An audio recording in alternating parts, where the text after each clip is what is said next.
संविधान की प्रस्तावना को खूब अच्छे से बताएंगे और डिटेल में चर्चा करेंगे। संविधान की प्रस्तावना ये क्या होती है? एक तरह से किसी भी बुक को पढ़ने से पहले उसकी झलक ही उसकी संविधान की प्रस्तावना को बताएगी। जिस तरह से एक इंसान का नेचर, उसका स्वभाव, तात्क्षणिक स्वभाव, उसके चेहरे को देखकर हम लोग बता सकते हैं कि फला आदमी किस तरह का है, उसी तरह हमारे संविधान की प्रस्तावना को पढ़कर हम लोग जान पाएंगे कि हमारा संविधान कितना महान है, वो किस नेचर का है, वो किस तरीके का है, हमारे संविधान का नियत कैसा है। मतलब किसी भी चीज को देखने के लिए उसकी प्रस्तावना को ये देखकर हमारे संविधान का नेचर पता चल जाएगा कि ये कहना क्या चाहता है, ये किस तरह का है, इसका खूबी क्या है। आइए हम लोग शुरू करते हैं संविधान की प्रस्तावना। संविधान हम सभी भारत के लोगों को संबोधित करते हुए हमारा संविधान क्या कह रहा है? आइए, हम का मतलब हो गया है हम भारत में जितने लोग हैं। कौन कह रहा है ये बात? संविधान। हम मतलब भारत के सभी लोग, चाहे वो स्त्री हो, पुरुष हो, बच्चे हो, बूढ़े हो, हिंदू हो, मुस्लिम हो, सिख हो, ईसाई हो, यानी प्रत्येक लोग को मुखातिब करके कह रहा है हम भारत के लोग भारत को एक संपूर्ण प्रभुत्व संपन्न, ये एक टेक्निकल टर्म है, संपूर्ण प्रभुत्व संपन्न। मतलब इसका मतलब क्या है? संपूर्ण प्रभुत्व संपन्न, इसका मतलब है क्योंकि जब ये संविधान लागू हो रहा था उस समय 1949 का सन था, नीचे लिखा भी हुआ है। 1949 से पहले हम लोग भारत को स्वतंत्रता कब मिली? 1947 में। तो ये अंग्रेजों से लंबी गुलामी के बाद ये संविधान हमको हमारे संविधान निर्माताओं ने लिखा और उसमें संविधान के जरिए कह रहा है हम भारत के लोग भारत को एक संपूर्ण प्रभुत्व संपन्न, यानी 1949 को ये बात कही जा रही है कि भारत को एक संपूर्ण प्रभुत्व संपन्न मतलब है कि अब हम सेल्फ डिपेंड है, यानी हमारे ऊपर, यानी भारत के ऊपर अब किसी का शासन नहीं है, किसी का शासन नहीं है। उससे पहले अंग्रेजों का शासन था, उससे पहले राजा महाराजा का शासन था, लेकिन उस दिन ये घोषणा कर रहा है संविधान कि अब हम क्या है? संपूर्ण प्रभुत्व संपन्न है, यानी पूरी तरह से क्या है? हम आजाद हैं, हमारे ऊपर किसी का भी शासन चाहे प्रत्यक्ष या अप्रत्यक्ष रूप से नहीं है। अब किसका शासन है? लोगों का शासन है। किसका? लोगों का, भारतीय लोगों का, क्योंकि हम हमारे देश में लोकतंत्र लागू है। तो हम क्या है? अब संपूर्ण प्रभुत्व संपन्न है, यानी भारत सेल्फ डिपेंड है, किसी देश का या किसी भी पंथ का, किसी चीज का अब भारत में हस्तक्षेप नहीं है। अगर कोई हिम्मत है कोई देश जो हमारे भारत को ये करे, नहीं है, क्योंकि भारत अब क्या है? सेल्फ डिपेंड है, उस पर किसी और का शासन नहीं है। पाकिस्तान भी कुछ नहीं कर सकता है, चाइना भी कुछ नहीं कर सकता है, अमेरिका भी नहीं कर सकता है, क्योंकि अब हम अपने लिए क्या है? सेल्फ डिपेंड है, किसी का हस्तक्षेप नहीं है हमारे शासन में। इसलिए कह रहा है भारत को एक संपूर्ण प्रभुत्व संपन्न। और आगे क्या कह रहा है? समाजवादी। समाजवादी का मतलब समझ रहे हैं? समाजवादी का मतलब होता है ऐसी शासन व्यवस्था जिसमें एक सरकार हो जो समाज के लोगों को प्रमुखता देते हुए कल्याणकारी योजनाओं के जरिए लोगों की भलाई करने वाली सरकार हो, ऐसी व्यवस्था को क्या बोलते हैं? समाजवादी। इसका विपरीत होता है पूंजीवादी। तो हमारे यहाँ पूंजीवादी व्यवस्था नहीं है, समाजवादी व्यवस्था है, जो क्या होगी? जिसको सरकार की जिम्मेदारी होती है कोई भी चीज अपने जिम्मे लेकर लोगों की कल्याण काम करे, लोगों की भलाई की काम करे, ऐसी व्यवस्था को क्या बोलते हैं? समाजवादी। उसके बाद आगे कह रहा है पंथ निरपेक्ष। पंथ निरपेक्ष का मतलब क्या होता है? किसी भी पंथ मतलब या धर्म, मान लीजिए यहाँ समझने के लिए पंथ निरपेक्ष का मतलब क्या है? सरकार के नजर में वो किसी पंथ का नहीं होगा। सरकार के नजर में वो पंथ निरपेक्ष का मतलब है उसके लिए कोई पंथ नहीं है, उसके लिए कोई धर्म नहीं है। वो पंथ और धर्म से क्या है, अलग है।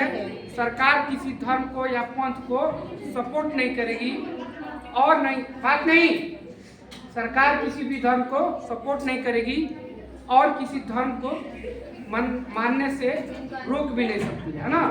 तो सरकार क्या है, इस मामले में निष्पक्ष है, पंथ निरपेक्ष है ना। लोकतंत्रात्मक, लोकतंत्रात्मक का क्या मतलब है, ऐसी व्यवस्था जनता के द्वारा हो। महान राजनीतिज्ञ जो राष्ट्रपति भी रह चुके हैं, अब्राहम लिंकन ने कहा है, संविधान की ऐसी लोकतंत्र की परिभाषा देते हुए, जनता के द्वारा जनता के लिए शासन ही क्या है, तो लोकतंत्रात्मक का मतलब क्या है, ऐसी शासन व्यवस्था जिसमें लोग ही शासन करें, है ना। लोग शासन करें का मतलब क्या है, लोकतंत्र भी दो तरह का शासन होता है, एक डायरेक्ट होता है, एक इनडायरेक्ट। आप लोग वोटिंग किए ना, नहीं किए, हम लोग किए हैं, आपके मम्मी पापा किए होंगे। उसमें हमारे भारत में अपने नेता यानी अपने हमारे ऊपर कौन शासन करेगा, इसकी दो तरह की व्यवस्था की गई है चुनने का। एक होता है डायरेक्ट वोटिंग, एक इनडायरेक्ट। जैसे एक होता है डायरेक्ट, दूसरा इनडायरेक्ट, ठीक है। डायरेक्ट में हम लोग मुखिया का वोट देते हैं, MP MLA का वोट देते हैं, ठीक है। और इनडायरेक्ट में क्या होता है, वेरी गुड, जो हमारे चुने हुए प्रतिनिधि होते हैं, मुखिया, BDC, वार्ड, इन लोग को हम लोग वोट देते हैं। और ये लोग किसको चुनते हैं, केंद्र स्तर पर राष्ट्रपति, ये विधान परिषद के, जैसे MLC होते हैं ना, जैसे MLA होता है राज्य में, दो होता है, एक MLA एक MLC, एक विधानसभा एक विधान परिषद। तो विधानसभा जो होता है ना, वो लोगों का डायरेक्ट प्रतिनिधित्व करता है। हमारे चुने हुए जो MLA होते हैं वो लोग किस में रहते हैं, विधानसभा में। और विधान परिषद में क्या होते हैं, हमारे चुने हुए प्रतिनिधि उनको वोट देकर MLC बनाकर किस में भेजते हैं, विधान परिषद में। और ये लोग क्या करते हैं, हमारे शासन व्यवस्था हम को चलाते हैं, नियम कानून बनाकर। तो इस तरह से क्या होता है, जो लोकतंत्रात्मक है वो डायरेक्ट या इनडायरेक्ट तरीके से कौन शासन करता है, जनता ही करती है। साथ ही साथ लोकतंत्रात्मक गणराज्य बनाने के लिए तथा उसके मतलब भारत के समस्त नागरिकों को, इसके भारत के समस्त नागरिकों को, ठीक है, तीन तरह की न्याय की बात की गई है ना। भारत के सभी लोगों के बीच हमारा संविधान तीन तरह की न्याय की बात कर रहा है। कितना, तीन। हमेशा के लिए याद रखना, हमारा संविधान कितने तरह की न्याय की बात कर रहा है, तीन। कौन कौन, सामाजिक और राजनीतिक न्याय। यानी का मतलब है, सामाजिक का मतलब क्या है, समाज में कोई भी सरकारी चीज है वो सभी के लिए होगा। जैसे रेलवे स्टेशन है, उस रेलवे स्टेशन का सभी लोग यूज करते हैं कि नहीं, यस सर। ऐसा थोड़ा है कि महिला नहीं जाएगी, पुरुष ही जाएंगे, बच्चे नहीं जाएंगे, खाली बूढ़े जाएंगे, हिंदू नहीं जाएंगे, सिर्फ मुसलमान जाएंगे, ऐसा कुछ है, नहीं सर। तो मतलब हमारे जो न्याय होगा सामाजिक न्याय होगा और आर्थिक न्याय होगा। आर्थिक का मतलब क्या समझ रहे हैं, आर्थिक का मतलब वो क्या है कि मान लीजिए कोई भी अर्थव्यवस्था से जुड़ी गतिविधि हो रही है, चाहे नौकरी की बात हो, नौकरी में सभी को मौका मिलता है कि नहीं, जो भी काबिलियत रखता है ना, वो भी क्या हो सकता है, नौकरी पा सकता है अपने दम पर, है ना। साथ ही साथ राजनीतिक न्याय, राजनीतिक न्याय का मतलब क्या होता है, सभी को राजनीति में जाने का सभी को समान अवसर है। आप चाहे यदि MP बनना चाहते हैं, आपकी योग्यता अगर है 25 साल पूरी हो गई है, तो आप लोग MP का इलेक्शन लड़ सकते हैं, मुखिया का इलेक्शन लड़ सकते हैं, लड़ते ही हैं, जो चाहता है वो लड़ लेता है, जीत हार जनता तय करती है। यानी भारत में किसी भी व्यक्ति को राजनीतिक न्याय से नहीं रोका गया है, आर्थिक न्याय से नहीं रोका गया है, सामाजिक न्याय से नहीं रोका गया है। यानी आर्थिक, सामाजिक और राजनीतिक न्याय सभी के लिए है। और हमारा संविधान ये 3 तरह की न्याय की बात कर रहा है। कितनी तरह की न्याय? 3। याद रहना चाहिए हमेशा के लिए। और साथ ही साथ अब देखिए, अब हमारा संविधान न्याय करने के बाद कुछ तरह की स्वतंत्रता भी देता है। कितने तरह की स्वतंत्रता है? 5। कौन कौन? विचार, व्यक्ति, विश्वास, धर्म और उपासना की स्वतंत्रता। विचार, अभिव्यक्ति, विश्वास, धर्म और उपासना की स्वतंत्रता। विचार का मतलब क्या हुआ? सोचना, सोचने का, चाहे अपनी बातों को रखने का। मीडिया के सामने या किसी के सामने अपने विचार को आप रख सकते हैं, है ना? हाँ, उस विचार से कोई दूसरा आहत नहीं हो, कोई खून खराबा ना हो, ऐसे विचार को आप रख सकते हैं। अभिव्यक्ति, अभिव्यक्ति मतलब अपने बातों को एक जगह से दूसरे जगह पहुंचा भी सकते हैं। साथ ही साथ आप अपने विश्वास, यानी आप जिस चीज में आस्था रखते हैं, आप अपने आस्था को क्या कर सकते हैं? आपके आस्था का सम्मान किया जाएगा, आपसे जबरदस्ती आपके विश्वास को तोड़ा नहीं जाएगा। कौन कर रहा है? संविधान। और साथ ही साथ धर्म, आप किसी भी धर्म को अपना सकते हैं या छोड़ सकते हैं, चाहे आप कोई भी धर्म में पैदा हुए हो। और यदि आप चाहते हैं कि हमको ये धर्म अच्छा नहीं लगा, आप दूसरे धर्म को ले सकते हैं। चाहे कोई भी धर्म को नहीं माने, ऐसा भी हो सकता है। धर्म मानना न मानना ये किसका अधिकार है? व्यक्ति का अधिकार है ना। संविधान अधिकार दे रहा है कि आपको मन है तो मानिए, नहीं तो छोड़ दीजिए। अपने विश्वास, आपकी बिलीफ्स जो है उसको मान सकते हैं, इस पर आपको कोई नहीं रोकेगा। संविधान आपको प्रोटेक्ट कर रहा है। साथ ही साथ और क्या है? उपासना। उपासना मतलब इच्छा, एक तरह का पूजा, इच्छा, है ना? आप किसी की भी पूजा करें, आपको संविधान नहीं, कोई इसी देश में कोई पत्थर को पूजता है, कोई सूरज को पूजता है, कोई मूर्ति को पूजता है, कोई पेड़ पौधे को पूजता है, कोई मतलब नदी को पूजता है, मतलब कोई किसी को नहीं पूजता है ना? कोई कहता है कि हम ईश्वर में विश्वास ही नहीं करते हैं, है ना? तो क्या हमारा संविधान उसको फांसी दे देता है? क्योंकि उसको अधिकार है किसके? धर्म और उपासना का उसको अधिकार मिला है। 5 तरह की स्वतंत्रता दी गई है। उस स्वतंत्रता का यूज करके आप यहाँ पे हर तरह के नागरिक क्या हो सकते हैं? प्राप्त कर सकते हैं। 5 स्वतंत्रता याद रहेगा? विचार, व्यक्ति, विश्वास, धर्म और उपासना। 5 तरह की स्वतंत्रता और 3 तरह की न्याय। अब देखिए आगे, और समानता की बात भी की गई है। हमारे देश में बहुत ही बड़ी चीज है समानता, ठीक है? प्रतिष्ठा और अवसर की समता, मतलब समता मतलब इक्वलिटी, है ना? किसी भी चीज की आप प्रतिष्ठा में और अवसर में, अवसर का मतलब है आप लोगों को अवसर दिया जा रहा है, महिलाओं को रिजर्वेशन दिया जाता है, चाहे किसी भी एग्जाम के फीस को माफ कर दिया जाता है ना? अभी एग्जाम हुआ था बिहार में, 50% महिलाओं को रिजर्वेशन दिया गया। क्यों? क्योंकि समता को बनाए रखने के लिए। एक होता है इक्विलिटी, एक होता है इक्विटी, है ना? एक होता है समता, एक होता है समानता, है ना? समानता को पूरा करने के लिए समता जरूरी होता है। मतलब मान लीजिए इस लेवल पर क्या है? पुरुष है, इस लेवल पर महिलाएं हैं, तो दोनों को लेवल को एक करने के लिए क्या करना पड़ेगा? इसको थोड़ा सहारा देना होगा। इसीलिए रिजर्वेशन दिया जाता है। महिलाओं को रिजर्वेशन देके क्या किया गया? पुरुषों को बराबर किया जाए, ताकि दोनों पहिया साथ साथ चल सके, कंधे से कंधे मिलाकर महिलाएं पुरुषों के साथ चल सके, जो अगड़े हैं उनके साथ पिछड़े चढ़ सके। इसके लिए भी संविधान में SC, ST, OBC रिजर्वेशन की व्यवस्था की गई है ना? की गई है कि नहीं? की गई है। इसी समता को पूरा करने के लिए प्रतिष्ठा और अवसर की समता, संविधान में हमारे समानता की तो बात की गई है, लेकिन समानता को पूरा करने के लिए रिजर्वेशन की भी व्यवस्था की गई है। कितने तरह की क्षमता है? दो।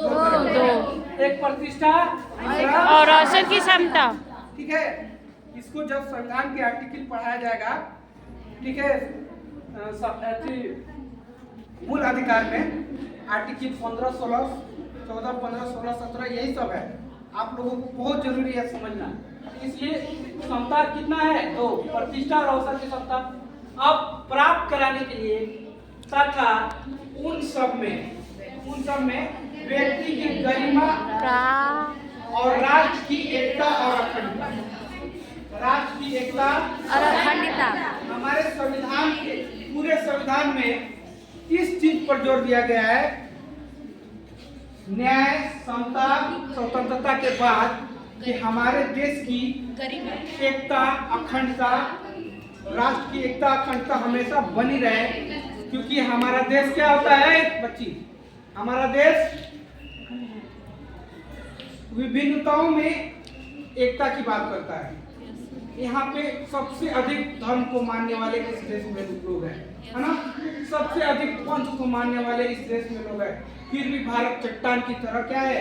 एक होकर खड़ा है और पूरी बाहरी ताकतों को एक साथ क्या करता है? सामना भी करता है ना? यही मेरे देश की खूबसूरती है कि भारत में लाख भिन्नताएं हैं, फिर भी हमारे देश में एकता है ना? Yes sir. तो यही हमारा संविधान का मूल भी है कि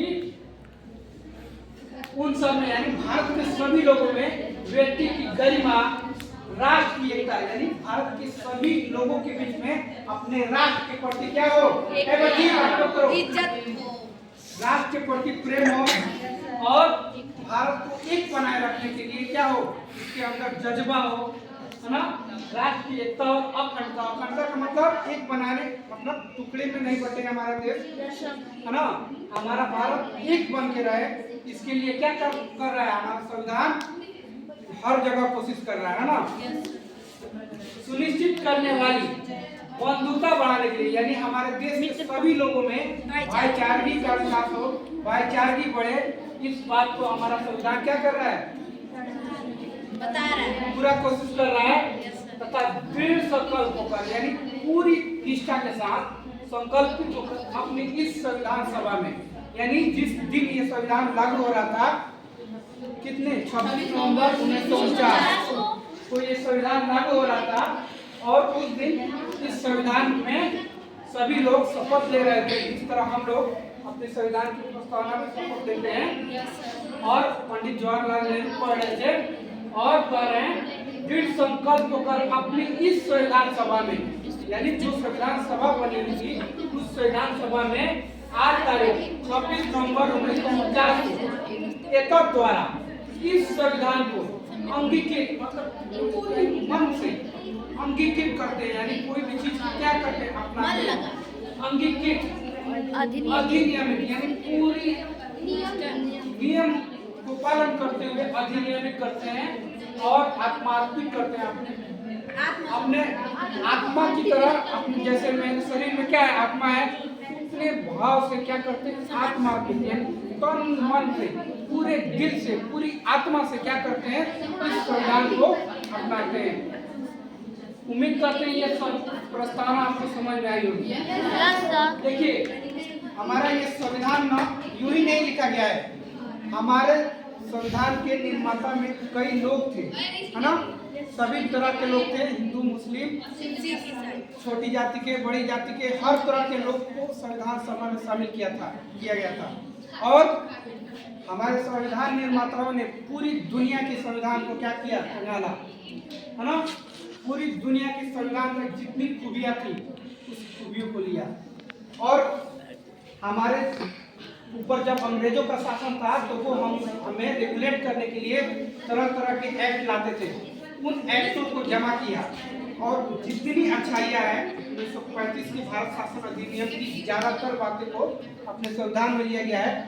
उस सारी दुनिया की अच्छी बातों को हमारे सब मिलकर हमारे संविधान निर्माताओं ने इस संविधान को तैयार किया और भारत का संविधान विश्व का सबसे बड़ा संविधान बनाया है ना, लिखित है ना, बड़ा और लिखित संविधान दुनिया को दिया। और हमारे देश का ये संविधान क्या है, लचीला भी है और थोड़ा कड़ा भी है, बहुत कड़ा नहीं है लेकिन लचीला भी है और कड़ा भी है, ठीक है।